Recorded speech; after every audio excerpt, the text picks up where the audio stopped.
പ്ലാവിന്റെ ഇലകൾ വീണാൽ മതി, മാവ് നിൽക്കുന്ന മാവിന്റെ ഇലകൾ വീണാൽ മതി. ഓരോ സസ്യത്തിനും അതിന്റെ ഇലകൾ വീഴുകയും അതിന് പുറമെ പക്ഷികളുടെ കാഷ്ടവും അല്ലെ ജന്തുക്കളുടെ കാഷ്ടവും അല്ലെ ജന്തുക്കളുടെ ശവശരീരവും ഉണ്ടെങ്കിൽ മാത്രം മതി, മറ്റൊന്നും നമ്മൾ മണ്ണിൽ ചേർക്കണ്ട.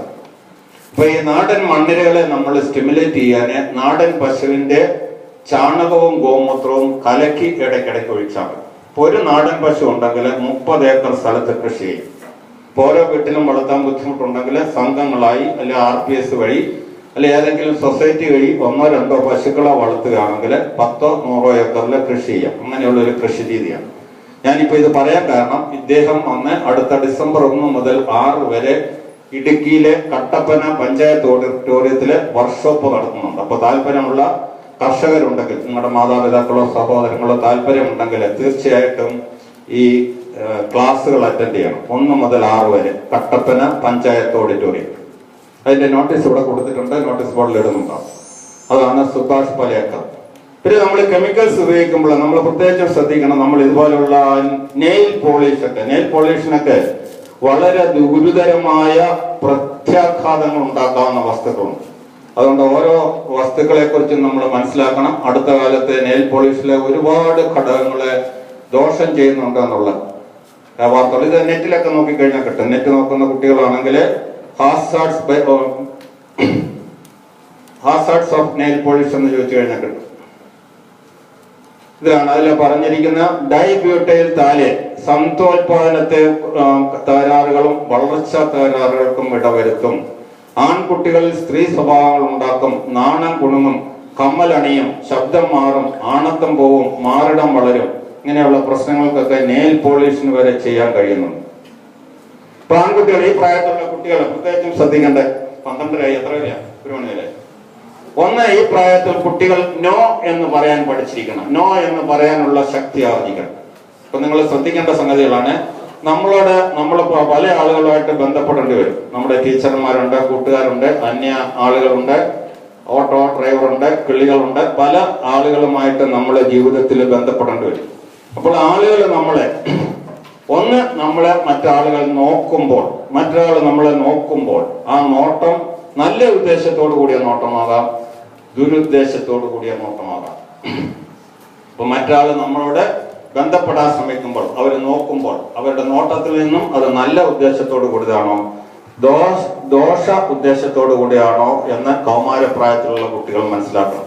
അതുപോലെ മറ്റൊരാൾ നമ്മളെ സ്പർശിക്കാൻ ശ്രമിക്കുമ്പോൾ, അത് യാദൃച്ഛികമായിട്ടുള്ള സ്പർശനമല്ല, ബസ്സിലോ വല്ലതും പോകുമ്പോഴല്ല, എല്ലാമുള്ള സ്പർശനത്തില് ആ സ്പർശനവും നല്ല രീതിയിലുള്ള സ്പർശനമാകാം, മോശ ഉദ്ദേശത്തോടു കൂടിയ സ്പർശനമാകാം. അപ്പൊ ഈ 2 സംഗതികൾ നിങ്ങൾ തിരിച്ചറിയണം.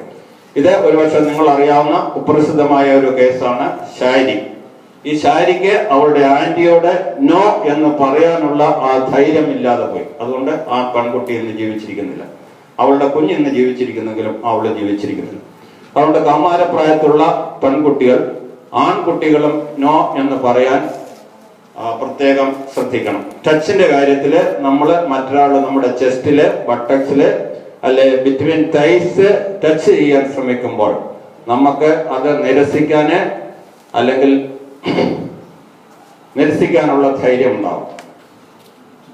അടുത്ത കാലത്ത് വന്ന ഒരു വാർത്തയാണ്, 13-കാരിയെ ഗർഭിണിയാക്കിയ 2ാം അച്ഛൻ അറസ്റ്റ്. ഇതുപോലെ നിരവധി വാർത്തകൾ നമ്മൾ ആധുനിക കാലഘട്ടത്തിൽ കാണാം.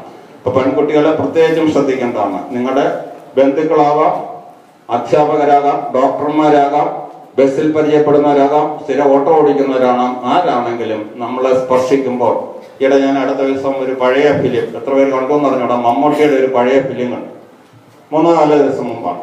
അപ്പൊ മമ്മൂട്ടിയും ഒരു കൗമാരപ്രായത്തിലുള്ള പെൺകുട്ടി. അപ്പൊ പെൺകുട്ടി ചോദിക്കുന്നു, അങ്കിൾ എനിക്ക് എന്ത് കൊണ്ടുവന്നിട്ടുണ്ട്?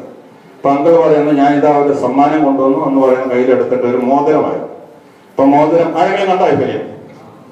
ആ മോതിരം പെൺകുട്ടിയുടെ കയ്യിലിട്ടിട്ട് പതിയെ തടവാൻ തുടങ്ങും. പെൺകുട്ടി പറയും, അങ്കിള് ശരീരത്തിൽ തൊട്ടുള്ള കളിയൊന്നും വേണ്ട. അതുപോലെ ഈ പ്രായത്തിലുള്ള പെൺകുട്ടികൾ മാത്രമല്ല ആൺകുട്ടികളും ഇക്കാര്യത്തിൽ ശ്രദ്ധിക്കണം.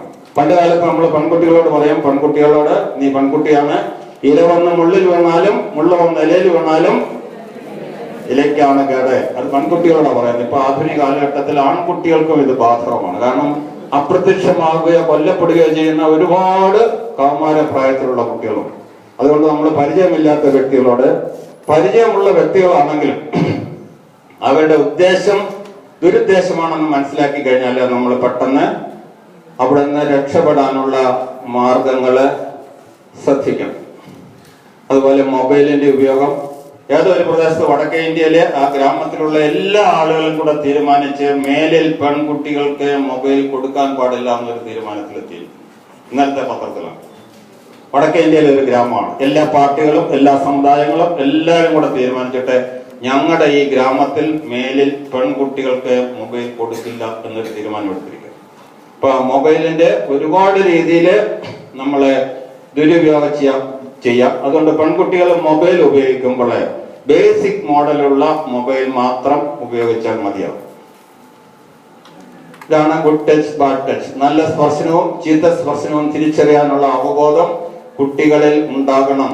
കുട്ടിയെ സമീപിക്കുന്ന ഒരാളുടെ ഉദ്ദേശം എന്താണെന്ന് അയാളുടെ സംസാരം, ശരീരഭാഷ എന്നിവയിൽ നിന്ന് കുട്ടി മനസ്സിലാക്കണം.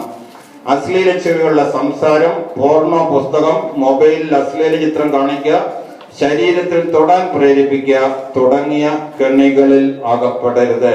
എല്ലാ കുട്ടികളും ശ്രദ്ധിക്കേണ്ടതാണ്, ആൺകുട്ടികളും പെൺകുട്ടികളും. ഇപ്പൊ നോ എന്ന് പറയേണ്ട മറ്റൊരുപാട് സംഗതികളുണ്ട്. ഒന്നാണ് ബേക്കറി ഫുഡ്.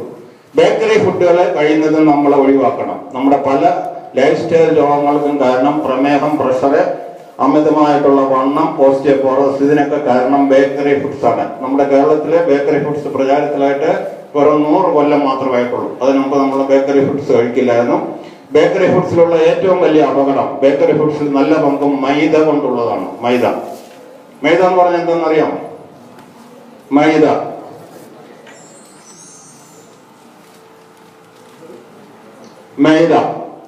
എന്ന് പറയുന്നത് ഗോതമ്പിന്റെ പ്രധാനപ്പെട്ട ഘടകങ്ങളെല്ലാം മാറ്റിയതിനു ശേഷം കാർബോഹൈഡ്രേറ്റ് മാത്രമുള്ളതാണ്. അവസാന ഉൽപ്പന്നമാണ്.